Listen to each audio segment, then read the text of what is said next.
So we move straight away into our last panel, and as I said, it is about how to promote integrated energy transitions, meaning integrated across sectors, amongst stakeholders, and across borders. So really integration in the largest possible sense. How can the ongoing transition of the power sector be extended to the end-use sectors? What does sector coupling mean in the different policy designs? Should the future energy system be all electric, or should it comprise significant direct energy use in the end-use sectors? And what can policymakers and governments contribute to facilitate large-scale private sector involvement on all levels and in all senses of the word of integration? Those are just a few of the questions that we want to pose in this very eminent panel that in fact spans an array of roles in designing and developing the energy systems of the future. And we begin with a brief input laying out one vision of what an integrated transition can mean. Please welcome the chairperson of the Danish NGOs Concito and KR Foundation. She's also chair of the OECD's Roundtable for Sustainable Development, and she was formerly European Commissioner for Climate Action, as well as Denmark's Minister for the Environment and Minister for Climate and Energy. Connie Hedegaard, please, the floor is yours.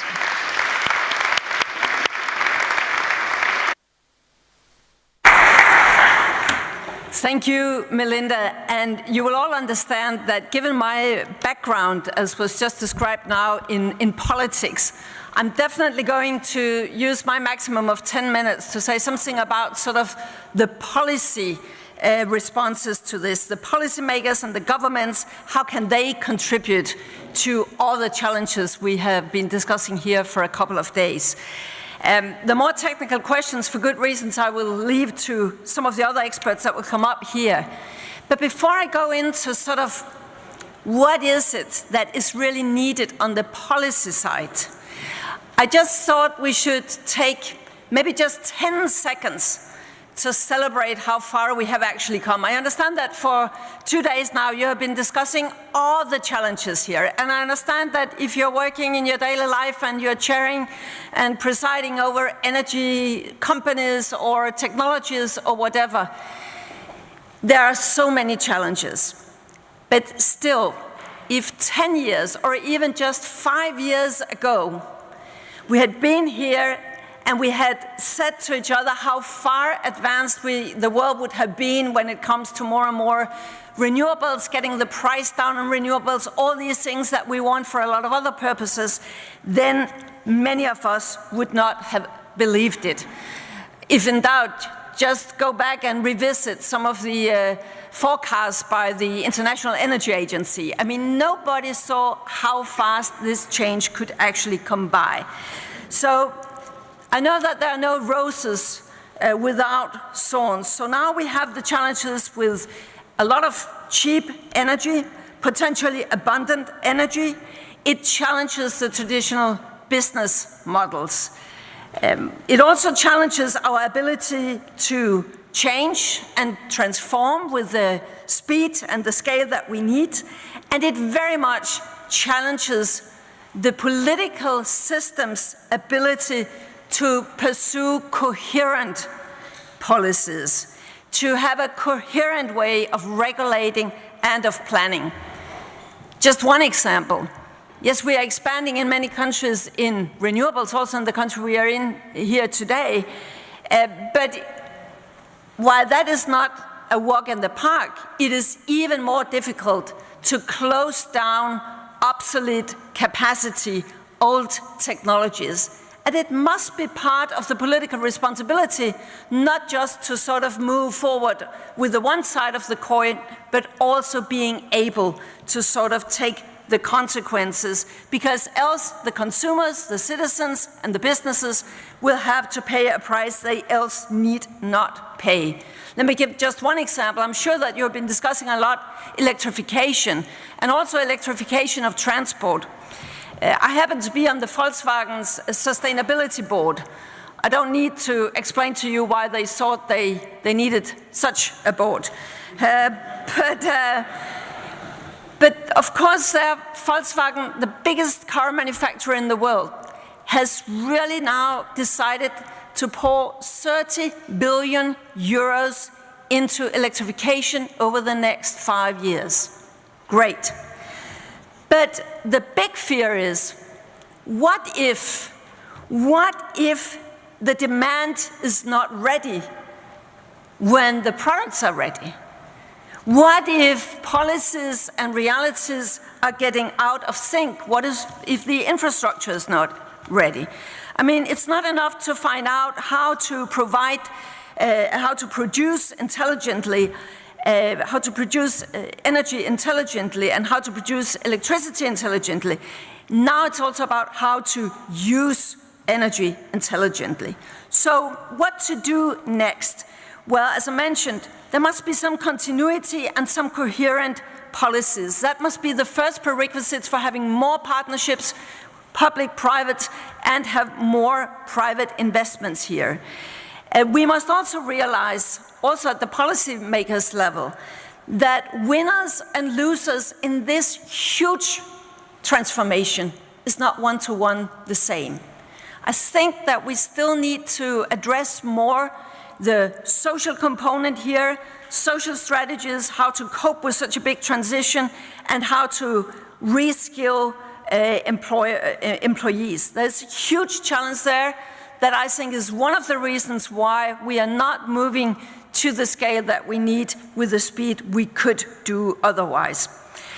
I also think we have a challenge in our democratic systems, because the decision authority in the energy sector is spread out not only through many different levels, internationally, regionally, nationally, but also locally. But we are also very much still thinking in a silo organization, in silo structures.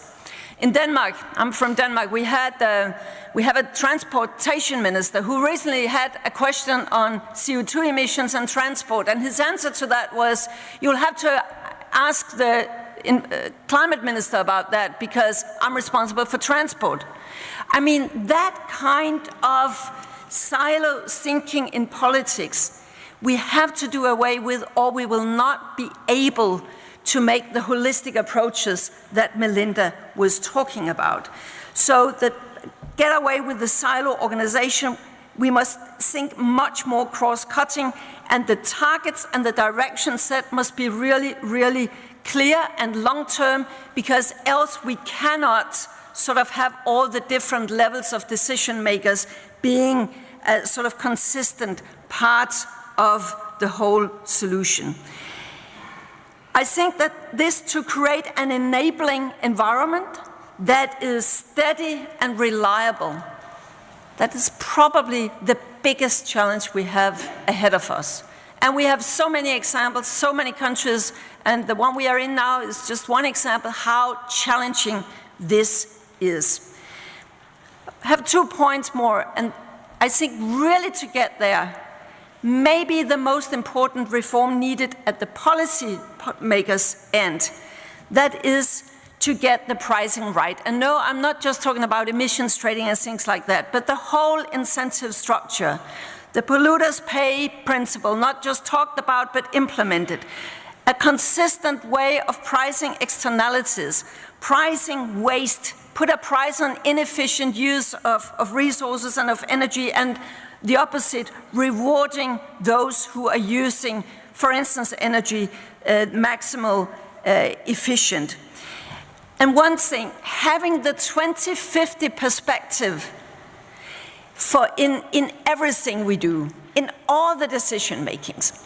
I mean, we are ridden by short-termism in politics, and particularly when we talk about climate, when we talk about energy, when we talk about this transition, we really need to understand that we must apply a long-term perspective, the 2050 perspective. Also, we must think more in terms of life cycle assessment and total cost of ownership. That is another way of saying long-term thinking.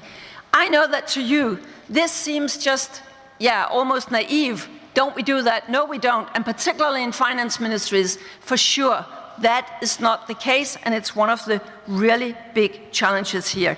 If we really want heat pumps, electrical vehicles, excess heat, and lots of other things transform, then the tariffs, the taxes, the way we price things must sort of be adapted to that new reality. And second last point is innovation. I really think that is where policymakers need to invest much more in innovation. And not just in national innovation. Now I know that this is an international audience, but many of you will still be Europeans. We will still have a new European budget coming up, a budget proposal. It is characteristic, isn't it, that there's still too much. As a member state, I want my share of the pie and also of the innovation pie.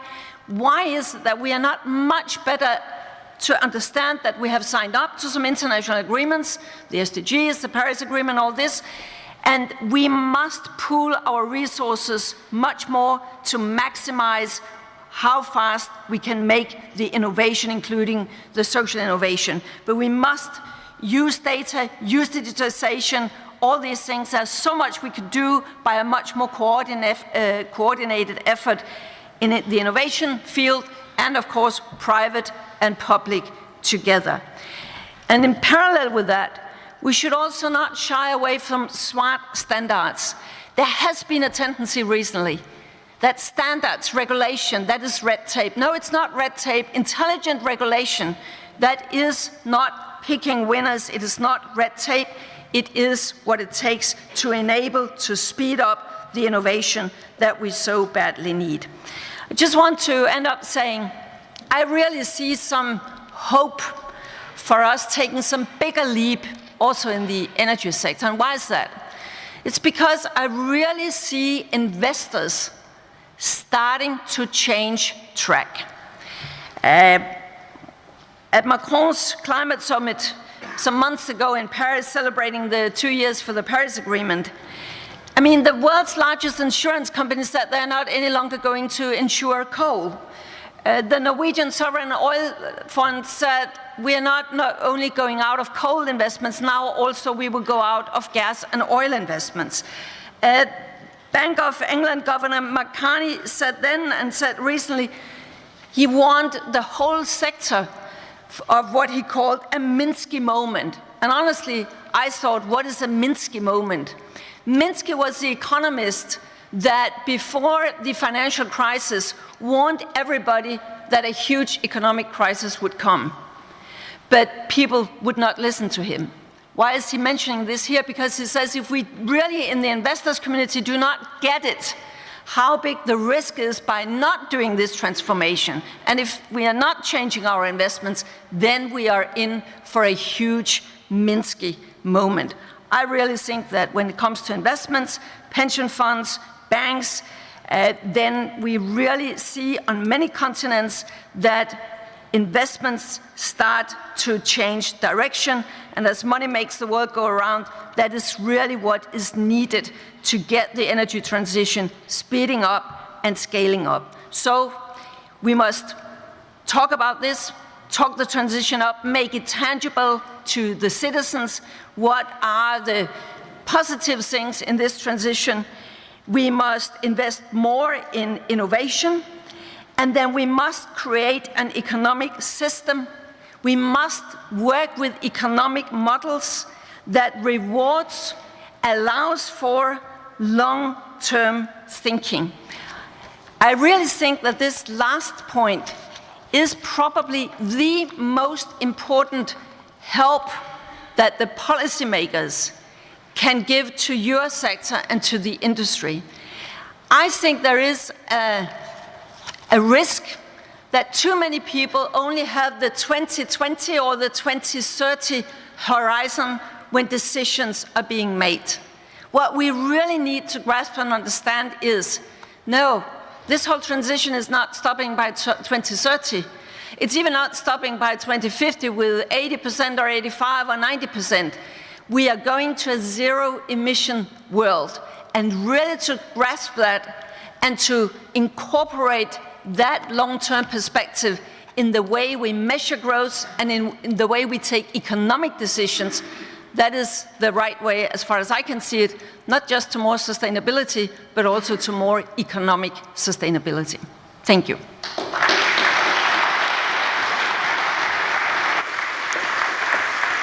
Thank you. Thank you very, very much, Connie, for those inspiring words. Let's take the gentleman in our middle. So I'm going to let you go over there and I'll be here.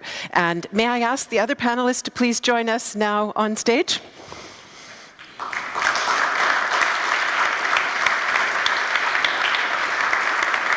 So, ich habe eine Reihenfolge. Einen Moment. Sie wären, Herr Ruby, Sie wären hier. Genau, Sie sind da. Dann haben wir Mr. Zhongying, you are here. Mr. Herdan over here. So, Mr. Herdan there. And then I think I have Mr. Tschischwitz, exactly, and Mr. Victor. So, ladies and gentlemen, our clock is running down, so I'm going to do the following. I'm going to just introduce everybody with the briefest possible name and title.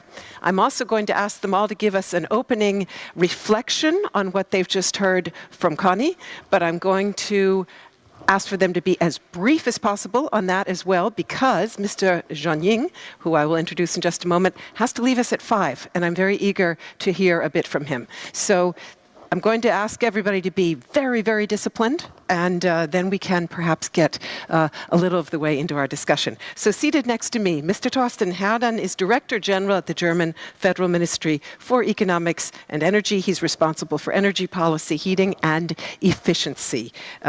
Welcome. And we won't clap now. We'll clap at the end, okay? That'll save us some time, too. Nope, we're not going to do it.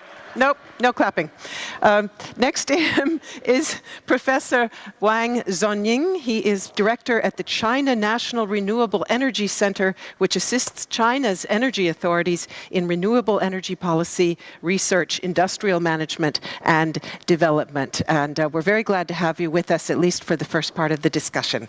Seated next to him, Kristian Ruby is Secretary General of Eurelectric, which is the association that represents the common interests of the electricity industry at pan-European level. Welcome to you.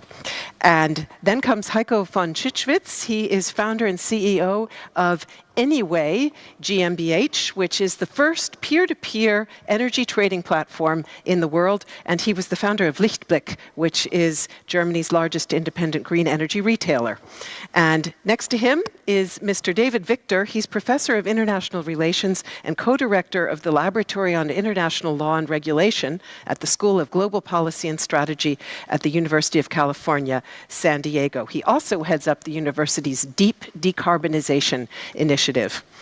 So in a first very brief round of responses, I'd like to get your take on what you heard from Connie, together with a few words on what an integrated energy transition means to you. So specifically, what are the most important integrative steps that we need to take right now? And that could be integrating actors, sectors, functions, whatever you want to talk about. What I want to hear is just real top priority. Mr. Herdan. Yeah, first this one. Well, integrated, I think, is the opposite of what we did so far in Germany. That may sound a little bit odd from this point of view, but that's true. We have to look for new power production. I don't talk about electricity, I talk about every sort of power, together with an integrated infrastructure into that, and integrate this into the time frame Connie was mentioning, not only 2020, 2030, but also 2050. But we should not think that when we're doing that, that the technologies of today would be those which we see 2050, otherwise would be founders like you without any possibility. So that's integrated. Thank you very much. Mr. Zhongying. Okay, from my own view, in case of China, priorities for integrated energy transition: first, we should reduce the coal consumption. Second, reduce the oil consumption. Finally, even be sure to reduce the natural gas consumptions. But if we want to solve these challenges, I think that's the key element. The key element is electricity, electrification demand side. If we can increase as high as possible electrification rate in the demand side, we can solve the issues. Maybe I say this now. Thank you very much. So to pick up a few words from what Connie said before, I think the first word would be speed. This is something we can very much relate to as the power sector. We just agreed on a joint vision in December last year where we said we will be the enabler of an accelerated energy transition. We will strive to decarbonize our sector well before mid-century, and we will work to accelerate the transition in other sectors with the help of clean electricity.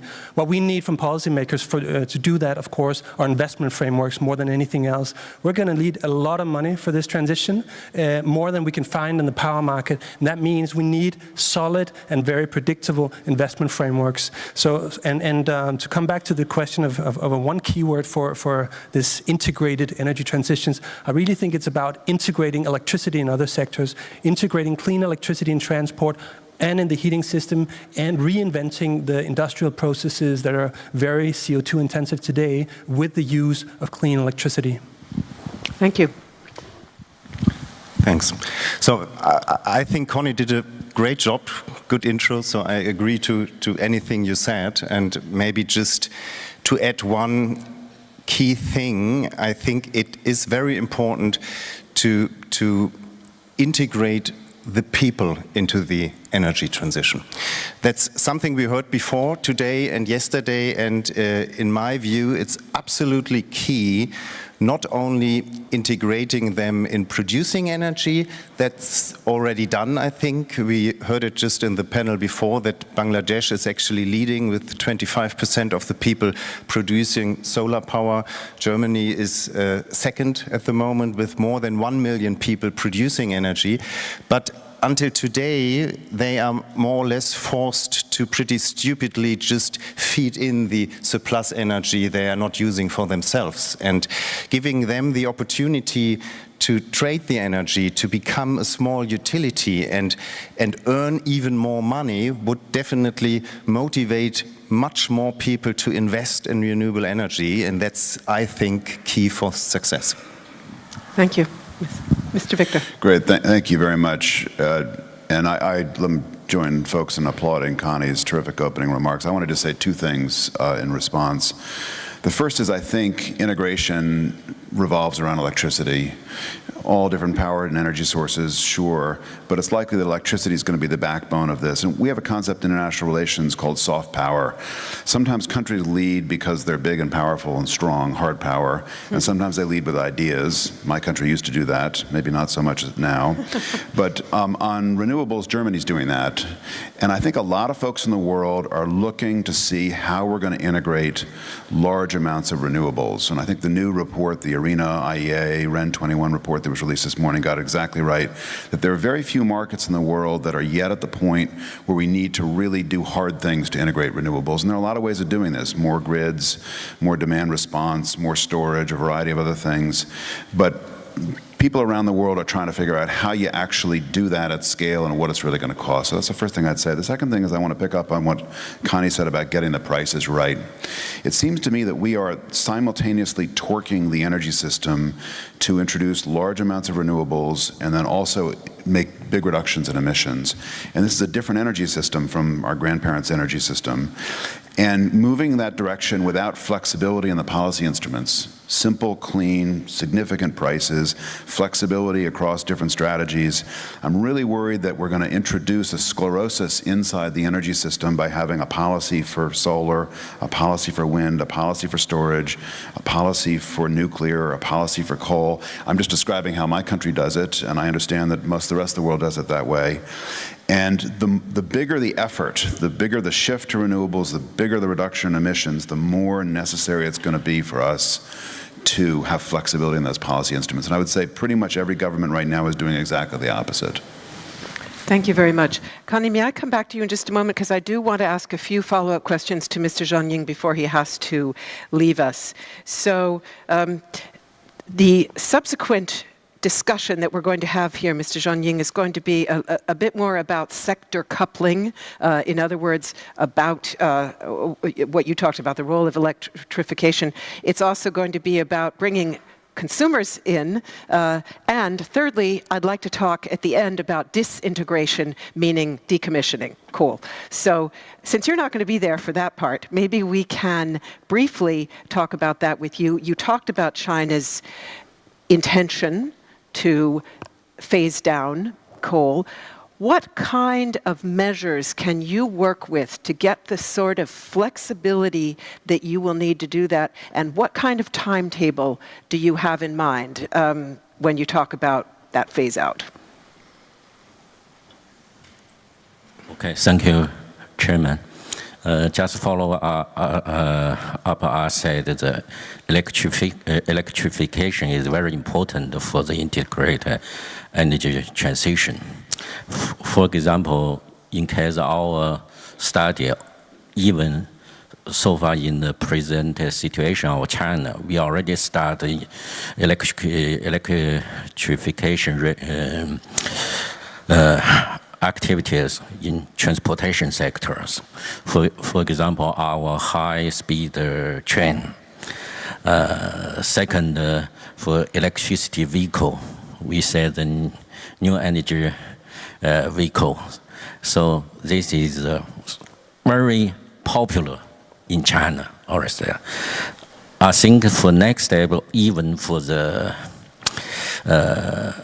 normally cooking in China, but so far cooking, most cooking in China, that's natural gas, coal gas, and biomass.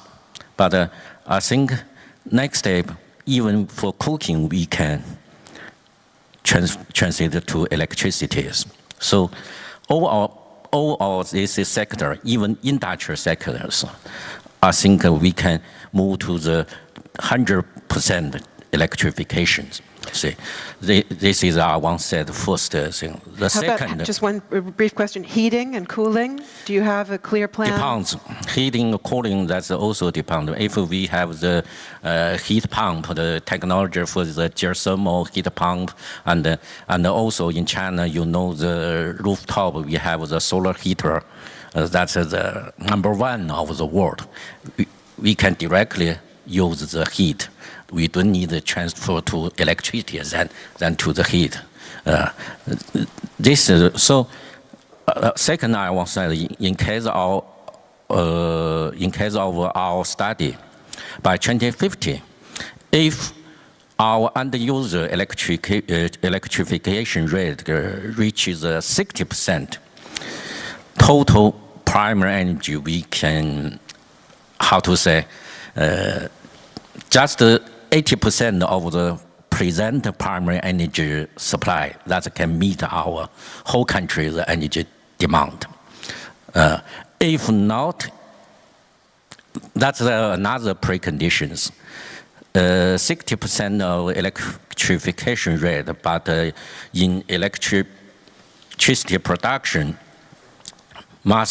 renewable energy electricity must account over 85%. 85%. So that will mean, in the same time, we will replace the coal-fired productions, coal-fired power productions. So, in another things, if we cannot reach this is the electrification rate by 2050, according present energy mix, energy structure, we should double so far primary energy demand. So that's the conflict, the two days. So electrification rate that increase energy efficiency, not doubling, maybe two-thirds of the electrification rate. Second, that's provided the big space for solar and wind power productions. Okay, thank you. And a shrinking space for coal. Yeah. We can use wind power we can use the solar PV.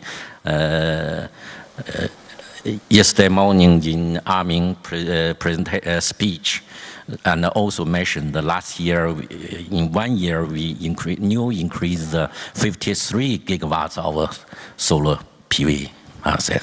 I think that's a big market, and also, how to say, so far, I don't think the renewable energy is expensive. I think if we can consider the fossil fuels, the environment influence, I think renewable energy is very cheap. Thank you. Thank you very much. And Mr. Zhongying, I know you have to leave us, so I will say thank you very much and let you go to make your plane. So we can give him a little more applause. Thanks for being with us. Mr. Herdan, coming back to sector coupling, if we can. The government's objective to achieve a 65% share of renewables in the power sector by 2030. How do you see sector coupling and electrification fitting in to helping reach that objective? Well, I think first of all, one has to understand that everybody is defining sector coupling a little bit different. We define that very simple, and it means that we build a power plant which produces electricity, and we take this electricity and transport it into another sector where this is used instead of, let's say, fossil fuels or whatsoever. So that is our understanding of sector coupling. There are various ways, as I said, some view using heat in a different sector, but we say new power plant producing electricity, a renewable one, of course. I'm always talking about a renewable one, bringing it to another sector, then using it there. And I think Wang Zhongling is right in one aspect, where he said that for the electrification of parts of the transport sector, specifically in big cities, it of course increases efficiency because you don't need that much primary energy as if you would use fossil fuels like diesels. So there it may make a lot of sense, and it will make a lot of sense, and it will continue, and there it is some sort of a prerequisite for us to achieve the 65% goal. On the other hand, it may increase it may decrease efficiency if we, for instance, produce electricity, let's say out of windmills or PV, and then convert it into gas, which then we transport away, and then we have a higher amount of energy needed because we have efficiency losses in the game. So that would then not add to the 65% target, it would even lower the possibility of achieving the 65% target.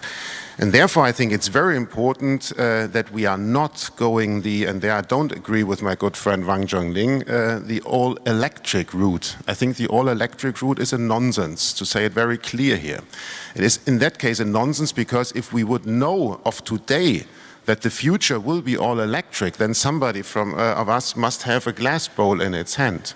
We all know that many of the renewable power plants are producing no X or whatsoever, they are producing electricity like wind and PV, yes. But does that mean automatically that each and every application at the end of the day has to be transformed into an electrical application? At least I don't know any natural law which says that. So therefore I think we have to be open-minded and think about also other possibilities of developing ways. So we, for instance, will now change our law that we can install a wind farm which does not produce electricity. It produces hydrogen. There is in between electricity, fine, but that is directly converted into hydrogen for various other reasons. So what I'm saying is that we will have some trouble in order to achieve the 65% of renewables in our electricity share if we transport all that renewable electricity in grids which we yet not have built. Mm. There has to be some sort of a combination, infrastructure, that's what I said before, and new power plants. And to end up with a very simple figure which just gives you the task we have in Germany. We have in Germany an energy demand of 2,500 terawatt hours a year. 2,500. And if I would ask you in the auditorium, a guess how much out of this 2,500 is the electricity production from wind and PV, I think there would be not so much right answers. It is 150.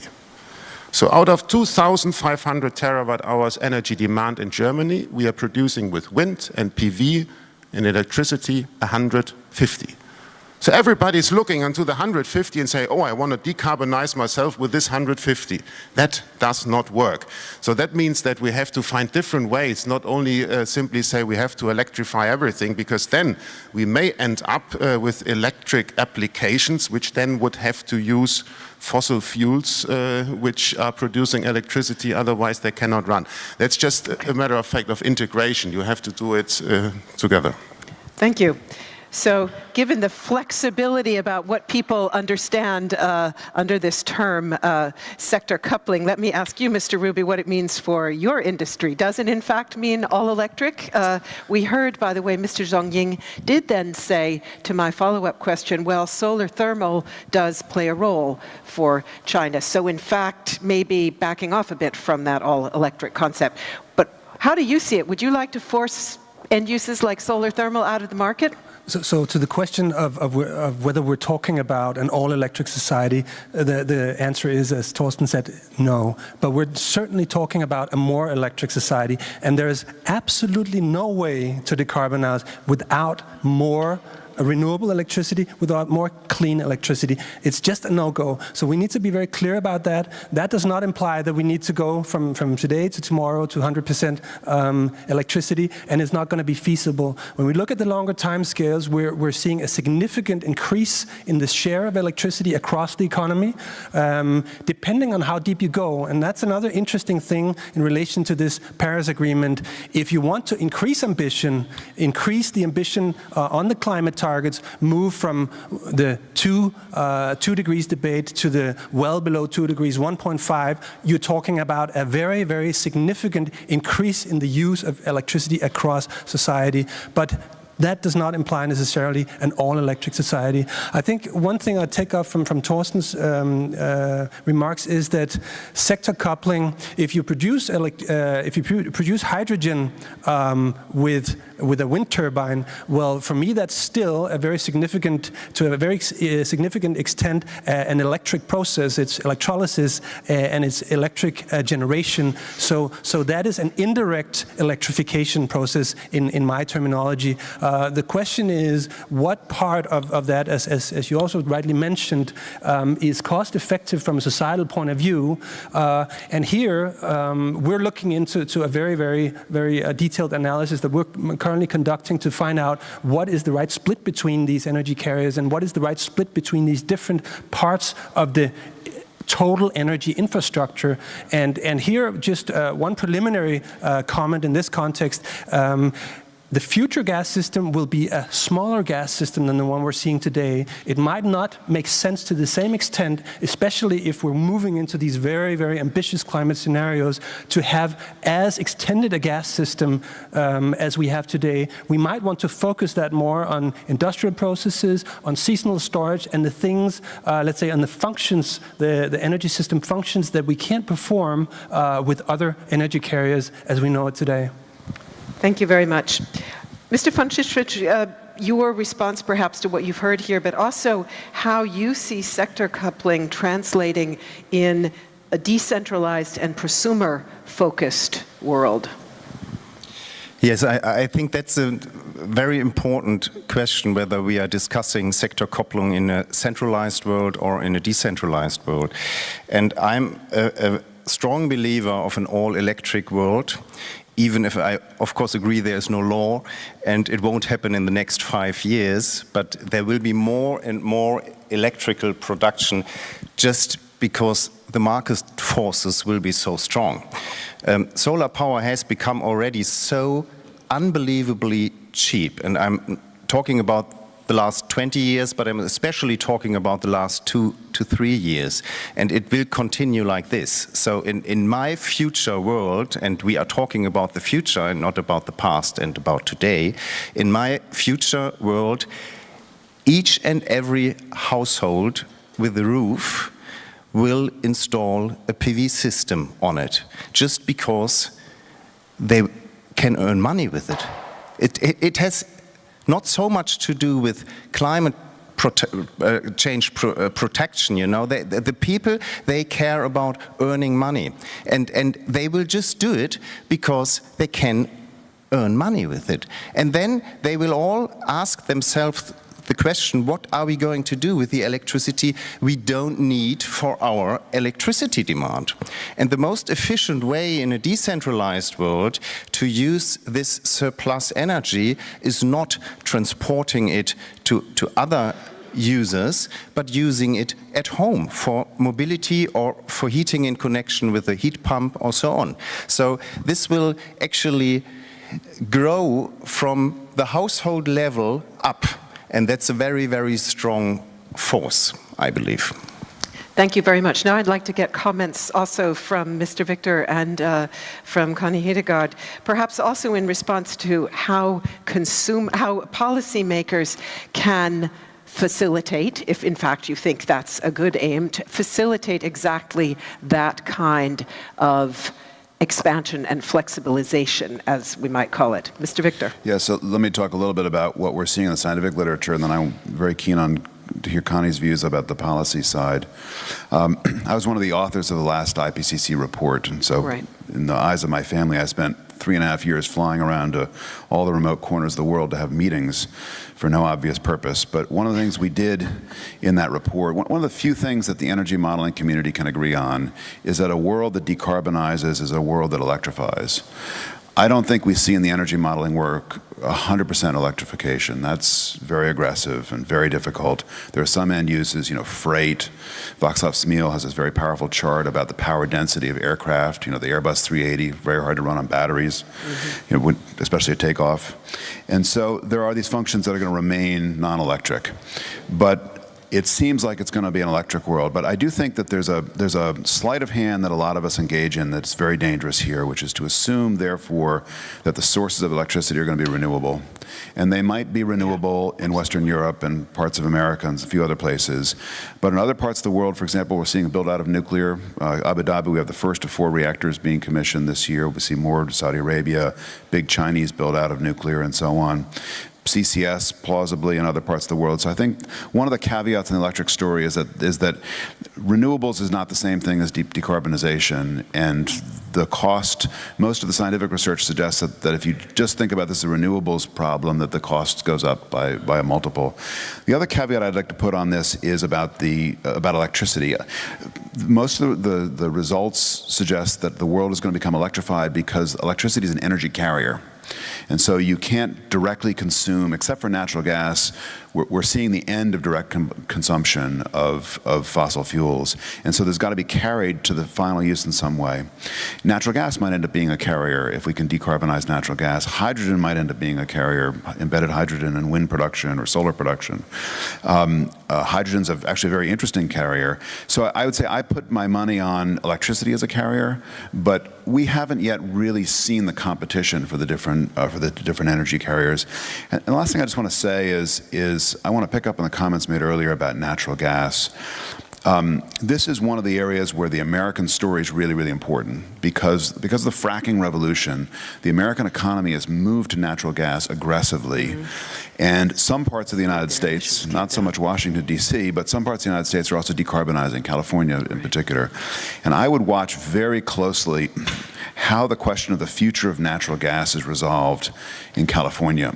Because you can imagine scenarios whereby natural gas is consistent with deep decarbonization, it helps to integrate renewables into the grid, and you can see scenarios where natural gas is inconsistent with deep decarbonization.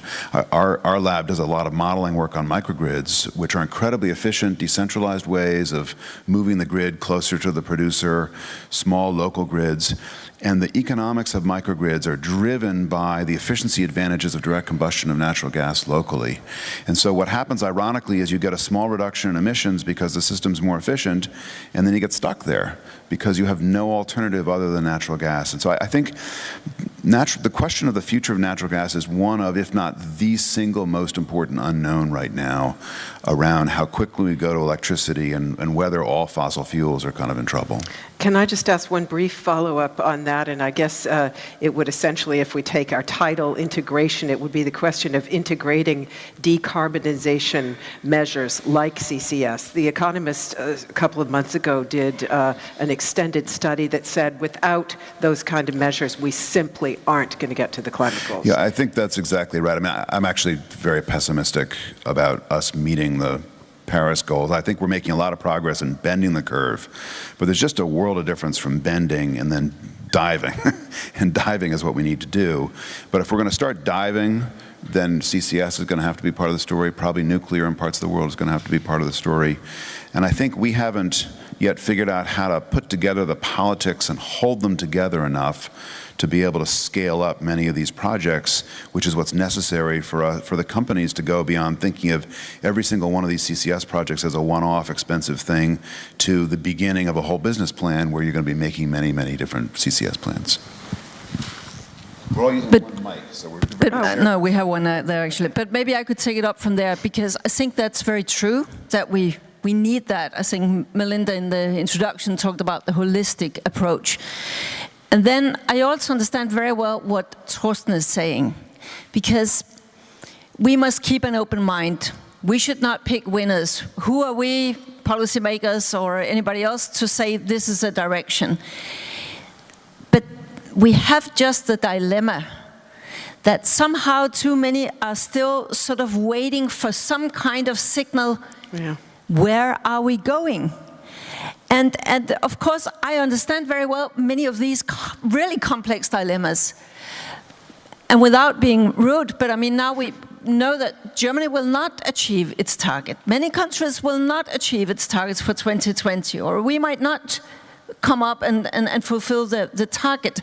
But because we have this time frame, then the question, and it's basically a question to you, Thorsten, are we not in a situation where we might have to sort of compromise a bit with sort of the normal conventional wisdom of how we are doing politics, and we sort of keep arm's length and we don't be too descriptive on this and that, and we have to do just a bit more hard politics, because when you take one direction in the energy sector, at many markets at least, there are also other things that are not as profitable or meaningful or cost efficient. So how do we cope with this dilemma? I just ask it to you because I'm not a policymaker anymore, but you are. Yeah, please. Well, I think as it comes down to Germany, I think we have coped with that question very clearly, because we have said we are going to invest a hell of a lot of money from our taxpayers into the renewables. At the same time, we said for various reasons, that are cost reasons, that are security reasons, safety reasons, we are going out of nuclear. It's true. So that were the two big decisions. We are right now almost at a point where we put every year 45 billion euros on the taxpayers for feed-in tariff of the very old, specifically PV plants, where we gave 50 per kilowatt hour. So I think we went a very clear way. And the grid expansion, 45 billion euro every year on the German, it's not taxpayers, actually it's electricity consumers, but most of them also pay taxes. Therefore, I think we went this clear way. What we did not achieve was, at the same time where we have scaled up these renewables, where we have went out of nuclear, which is by 2022, we shut down the latest one, also to go out of coal. That is the one and only reason that we are not meeting the targets in 2020, most possibly. That's the only one. That's the only one, because that was a little bit too much. That was a little bit too much, going out of nuclear, going out of coal, and then increasing renewables. You must see what our percentage of nuclear and then coal is. So therefore, that was an equation which didn't work out. So therefore, we now have identified that this is the major task in terms of electricity production, that we have to agree on that phase-out plan and name a date, which we do by end of this year, according to our coalition treaty. All I'm saying was the other way, Connie, that I said, let us today not think that we know exactly the way the future would look like, and therefore I'm not at all against a much more electric world. We will have a much more electric world. But what I want to say is it is very important for us, if we're thinking about new power plants, renewable ones, in our decision, others may decide on nuclear, and infrastructure to that, if we say we need infrastructure for an all-electric world, or if we say we need different energy infrastructures for different worlds. And I would say there at least we have to drive a little bit on site in order not to go a route which at the end of the day proves to be a very cost-intensive one. That's the major point. Let me ask. It's on. It'll go on in a second. Yeah. Thorsten, let me ask you, how should the theme here is towards a global Energiewende. I think a lot of folks in the rest of the world look at the German experience and they say, that's amazing and it's expensive. Help us understand how far it can go, because I think other countries have looked at this and said, well, we can't really replicate that because the politics are not lined up to be able to have that kind of spend. Maybe that's true, maybe that's not true. But we keep expecting the politics to come unglued behind these supports, and yet they keep getting bigger. And so help us understand how big they can get and what the transition looks like, if there is one, away from direct support to something else. Only a very short answer. I think that's the message when we discussed about the first Berlin Energy Transition Dialogue, what we wanted to send out, and we continue to send that out. We brought down the price dramatically. It's on the cost of the German electricity consumers and therefore taxpayers. But now everybody who's going to decide this way has the cheapest possibility in investing in renewables. That's the main message. And it's much more cheaper than doing it in nuclear whatsoever. So go that way. And I think another important point is, and therefore I'm also a little bit against this all-electric world, we will see massive power production countries around the world. If I'm thinking perhaps about Chile with the Atacama Desert, maybe we are going to import renewable energy from them. If we can dig out gas in Siberia, bring it to Greifswald into Germany, why should we not also dig out sun in the Atacama Desert and bring it, I don't know whether in electric format or in hydrogen format, to Europe? So that will change the world.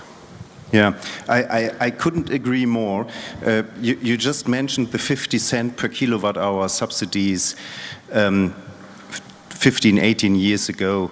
If we look at the results of the latest tenders, we are talking about 4 cents per kilowatt hour, which is very, very close to unsubsidized market price.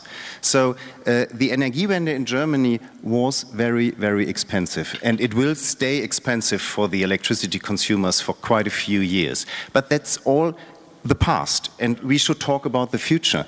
And maybe Germany did a lot for the world in subsidizing the renewables so much in the past. We like that. But yeah, to be fair, we can afford it. And that's why I think it's good that we did. But today, the renewables are almost cost competitive. And that's why I am definitely not a believer in CCS and future coal plants, again, just because for market forces. The specific production cost of a coal plant, including CCS, is much, much higher than on PV. And we are talking about Germany. If you look at Africa, at Southeast Asia, at South Europe, we are talking about 2 to 3 cents per kilowatt hour PV. So it is already today the cheapest way to produce electricity. Thank you. Just to add a few points on this financing question, indeed, if we can really minimize the policy support costs, that's going to be a win-win. Also because the policy support costs for renewables, they come on top of the bill, and that means that compared to other energy carriers, it's less attractive to switch to electricity. The cheaper we can make electricity, the better, because then it becomes a market choice actually to make that switch for the consumers if they choose between a gasoline-powered car and an electric car. So really minimizing that bill from policy support costs is key. Freeing up the bill from other types of taxes and levies is going to help that transition to use more electricity. And then I think it's really about ensuring that we get a proper market design that values the right components of energy with a view to ensuring that there's an investment signal going forward, and that's really going to be key to ensure that we make this transition in a cost-effective way. We strongly believe in that. I see you want to comment. Very brief, if you would, because I really want to ask a little bit of follow-up on coal. Just on coal? Yeah. Yeah, so I want to talk about coal. Okay, good. Can I ask you to talk about one particular thing when you talk about coal? Sure. I know that you were involved. I was very intrigued to read that you were involved in community engagement on dismantling a nuclear plant. Yeah. And I wonder if you can talk about the role, because Connie was talking about bottom-up, or somebody was talking about bottom-up forces in driving energy transition. If you can say something about the role of communities, because of course the big barrier to decommissioning coal, concerns about jobs, the people who are working in these jobs are voters. A lot of the other costs of coal are negative externalities spread about. 70,000 coal miners in the US, that's not a lot, but that's been enough to drive a real rollback in this area. So how can we work on a community level to try to get support for that decommissioning? Yeah, so I want to say two things about this. First, I just want to, on the issue of CCS and relates to coal, I guess I want to lay down a marker of dissent about CCS, which is that actually I think we should take it seriously, that we had an Energiewende for renewables, and thanks to Germany providing a global public good, brought the cost curves down. We can do the same thing on CCS, and I think in particular around CCS integrated with gas. I was in Houston visiting two CCS projects 4 weeks ago. It's really extraordinary the extent to which the innovation potential is there, just maybe not to quite the degree that it was for renewables. So it sounds like Germany's not going to pay for that. It could be that Norway will pay for it and some others, really interesting projects going on in Norway. But just let's have a long-term perspective here and recognize that this is part of a portfolio. The Finnish Energy Environment Minister this morning said something truly extraordinary and very un-American in his remarks, which was, we're going to shut down coal by, I think, 2029, and of course have the policies in place to help compensate the people who were on the panel sitting right up here. And to me, what's really striking about that is that governments that have the capacity to think about the larger civil society and what you need to do politically to make wrenching change are going to do a better job in this space than governments that are, in political science terms, more majoritarian, where folks who are not in the majority bloc just lose, basically. And that's some of the politics I think we're seeing in the United States. I chair a panel that's helping to oversee the decommissioning of the largest commercial reactors in the United States, the San Onofre Units 2 and 3, 2+ gigawatts of power located between San Diego and Los Angeles. Turns out, a great place to locate a nuclear power plant, but that's what was done, and so it's there. And I've learned a tremendous amount about local politics in this process, and that if we're going to have projects that really scale, and we're going to have projects that involve shutting down things that generate benefits, that the government has to have a much more active role, not just in starting stuff, but in helping stop stuff that doesn't make sense and retrain workers. Connie talked about that in her remarks. And I think this whole political perspective of how do you hold together the coalition needed to make a real transformation in the energy system is vital. And when we think about this transformation and from an engineer's point of view, we just miss all that, and yet it's crucial to making it happen. I mean, I have to say, living in Germany for some 30 years now, the social market economy is about doing that. It doesn't always work perfectly, but the idea of bringing all stakeholders into the discussion and then looking for socially tolerable ways is a key part of the German approach, and let's hope it can work in this case. Mr. Ruby had a comment, and then I'll come to you, Connie, if you don't mind, and then we're going to get Janelle back up here. Just a few remarks on this, because this is of course, unquestionably an important part of this discussion. And many of your members, indeed, have large Many of the big utilities have both a big portfolio of the solutions and have also the legacy plants. So we're in the midst of this transition from the one to the other. But whereas we're all sure that Germany will tackle their business eventually, we have to acknowledge that there are really different starting points for this discussion in Europe. Germany is around, I think, 40% coal today, and we have countries in Eastern Europe, for example, where we're talking 70, 80, 90%. Yeah. So it's really different starting points, and the policy and the legislation needs to reflect that. That's really, really important. There's not a one solution fits all, and then we need to stress that there is a societal responsibility here, because coal societies are really built around that energy and around the mines, the power plants, and in some of these regions, it's not like the Googles and the Starbucks are just going to jump into that region as soon as you close the mine. Not at all. So we need to look at that societal challenge, the social challenge that comes with it, and therefore in your electric we say, let's use some of that EU money we have, for example. During the time of Connie, it was decided that the EU would use around 20% of the EU budget for climate and energy related purposes. We say, why not use even more for those purposes, because it's a core task. We've decided on that. So let's try to say, let's move it up if we really want to be serious about accelerating this transition. I know Connie wants to speak to that. I must say, Connie, when I was getting ready for the panel yesterday on carbon pricing and looking at the examples of Poland and Romania, there are some not terribly encouraging findings when it comes to the use of EU funding in coal mining regions in Romania. A lot of it doesn't wind up doing what it's supposed to do. No, and that is why I think to use the common EU budget, I mean, talking about Europe, there is a huge potential there. I remember when we had to sort of allow Spain to continue to subsidize some big coal areas. Of course, if I were a governor in Schlesien in Poland, having 100,000 people in my sort of region depending on coal jobs, I would think this whole low carbon talk is horrible. Of course I would. And I could not see my way out of it. But the interesting thing is that there are so many who actually have proven that there are clever, smart, workable strategies to transition there. I mean, in northern France they have done this. In the Manchester region they have done this. Essen has done this a lot there. I mean, today they are reskilled, they are now in the data business or whatever. It is doable. But I would agree 100% that the 7-year-long EU budget, the social funds there, should to a much larger degree be earmarked to support us doing what we, in agreement among the member states, have said that we should do. And that should just be a no-brainer.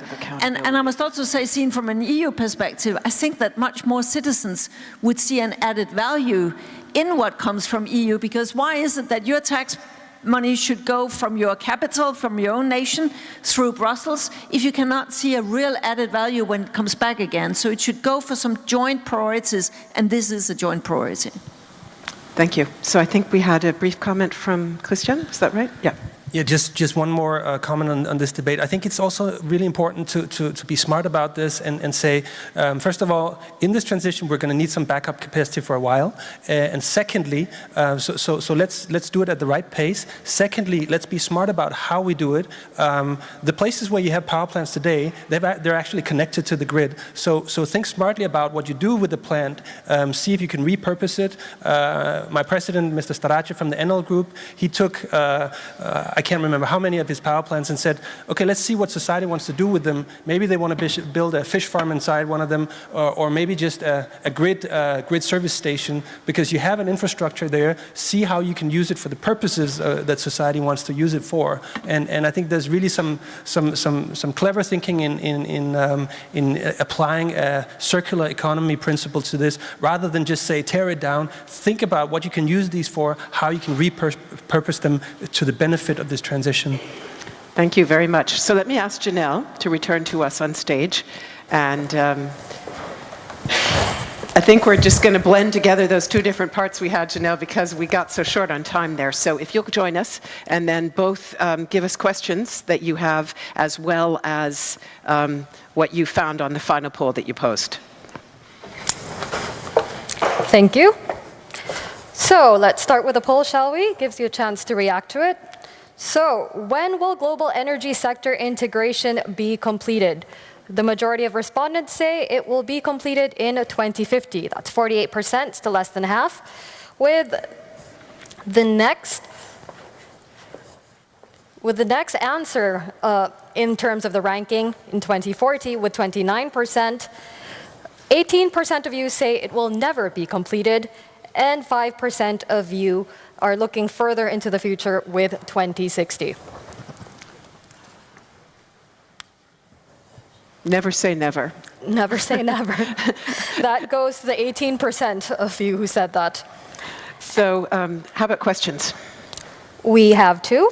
Good to hear panelists discuss importance of much more renewables, electricity, but what will be the role of non-electric energy, solar thermal, geothermal, strict heating, biomass? So that's one. Thorsten Herdan doesn't believe in all-electric society, but if we don't use wind and solar to decarbonize of all energy, what does he propose we use? Okay, Thorsten, you can get us started. Somebody took my mic. To keep me silent, that's always a good idea. Well, I think the first question directly answers the second question. That is one point, that we have some other technologies which we need to explore, and not thinking that the electricity, and I was talking about all electric in terms of at the end use, electric appliances. Yeah. For me, it's quite clear that if I have a wind farm, for instance, or if I have a large PV park, which is producing electricity in between but directly converting it into hydrogen, for instance, then it does it because there is an application which doesn't need electricity, but it needs hydrogen. So then this is a non-electric world. And I also need not to build infrastructure for that, electric infrastructure, I need other infrastructures. So that's the simple answer to that. And to one other point, I think we were talking about sector coupling and integrated. What we haven't talked about is integrated power plants. What do I mean with this? I only know of one technology, which is PV, which can be theoretically integrated in each and every structure we can think of. That would mean that at the end of the day, we would have no capex for that because it can take over function. We have no opex with this anyhow due to the sun. And is this sector coupling? Do we need infrastructure for that additional one? Or is this something where this infrastructure, this house or wherever it is integrated directly produces its own energy, and then it doesn't play any role whether it's electric or not. So I think that is something where we also need to think a little bit more about integration. Thank you.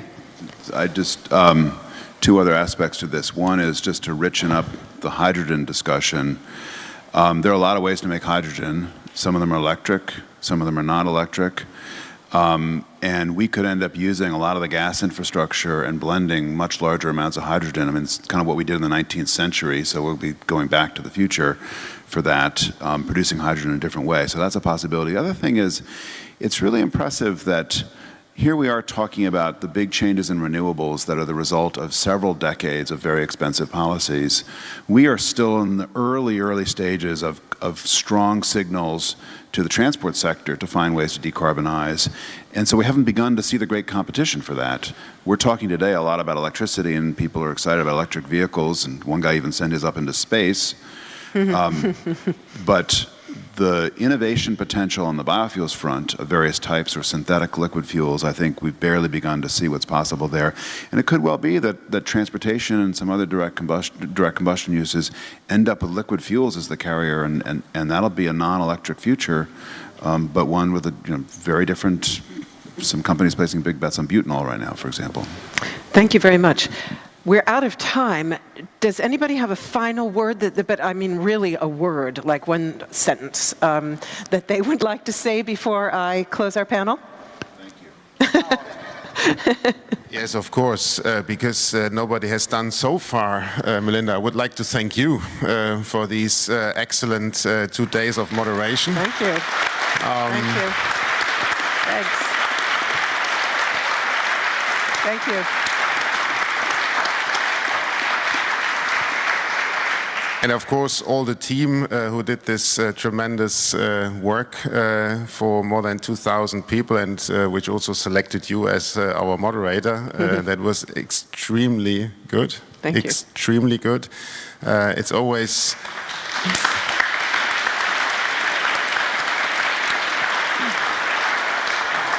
It is always a great pleasure to have a moderator who's not just moderating, but who has a lot of knowledge on what she is moderating in that respect. And you can be pretty sure that somebody will approach you again for this nice 2019 logo.